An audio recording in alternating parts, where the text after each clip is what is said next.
MTV news Kannada ವಾಹಿನಿಗೆ ಸ್ವಾಗತ. ಯಾದಗಿರಿ ಜಿಲ್ಲೆಯ ಸುರಪುರ ತಾಲೂಕಿನ ದೇವರಗೋನಾಲ ಗ್ರಾಮದ ಶ್ರೀ ಶ್ರೀ ಜಗದ್ಗುರು ಮೌನೇಶ್ವರ ದೇವಸ್ಥಾನಕ್ಕೆ ಭೇಟಿ ಕೊಟ್ಟ ರಾಯಚೂರು ಲೋಕಸಭಾ ಸದಸ್ಯರು ಆದ ಜಿ ಕುಮಾರ್ ನಾಯ್ಕ ಶ್ರೀ ಜಗದ್ಗುರು ಮೌನೇಶ್ವರ ದೇವಸ್ಥಾನಕ್ಕೆ ಭೇಟಿ ಕೊಟ್ಟು ವಿಶೇಷ ಪೂಜೆ ಸಲ್ಲಿಸಿದ್ದಾರೆ. ನಂತರ ದರ್ಶನ ಪಡೆದಿದ್ದಾರೆ. ಊರಿನ ಹಿರಿಯ ಮುಖಂಡರೊಂದಿಗೆ ಸುದೀರ್ಘ ಚರ್ಚೆ ಮಾಡಿ ಊರಿನ ಮುಖಂಡರು ಈ ದೇವರಗೋನಾಲ ಗ್ರಾಮ ಬಹಳ ವಿಶೇಷವಾದ ಗ್ರಾಮ. ಈ ಊರಲ್ಲಿ ಹಲವಾರು ದೇವಸ್ಥಾನಗಳು ಇದೆ. ಅದಕ್ಕೆ ಈ ಗ್ರಾಮ ಸಗರ ನಾಡಿಗೆ ಹೆಸರುವಾಸಿಯಾದ ಗ್ರಾಮವಾಗಿದೆ. ಈ ಗ್ರಾಮಕ್ಕೆ ದೇವರ ಗೋನಾಲ ಅಂತ ಹೆಸರಾಗಿದೆ. ತಿಂತಣಿಯ ಜಗದ್ಗುರು ಶ್ರೀ ಮೌನೇಶ್ವರರು ಜನಿಸಿದ ಊರು ದೇವರ ಗೋನಾಲವಾಗಿದೆ. ಲೋಕಸಭೆ ಸದಸ್ಯರಿಗೆ ಈ ಊರಿನ ಕೆಲವು ಸಮಸ್ಯೆಗಳ ಬಗ್ಗೆ ಮುಖಂಡರು ಮನವಿ ಪತ್ರ ಸಲ್ಲಿಸಿದ್ರು. ಆಗ ಲೋಕಸಭಾ ಸದಸ್ಯರು ಪ್ರಾಮಾಣಿಕವಾಗಿ ಪ್ರಯತ್ನ ಮಾಡಿ ಒದಗಿಸಿಕೊಡ್ತೀವಿ ಅಂತ ಭರವಸೆಯನ್ನು ಕೊಟ್ಟಿದ್ದಾರೆ.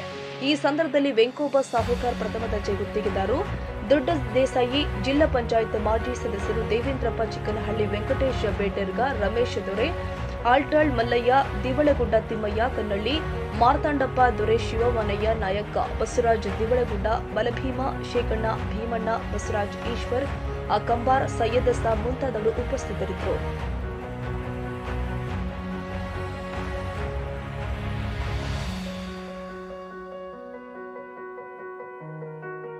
ತಾಜಾ ಸುದ್ದಿಗಾಗಿ ಎಂಟಿವಿ ನ್ಯೂಸ್ 24x7ಗೆ ಸಬ್ಸ್ಕ್ರೈಬ್ ಮಾಡಿ ಮತ್ತು ಬೆಲ್ ಐಕಾನ್ ಅನ್ನು ಒತ್ತಿ. ತಪ್ಪದೇ ಲಿಂಕ್ ಶೇರ್ ಮಾಡಿ.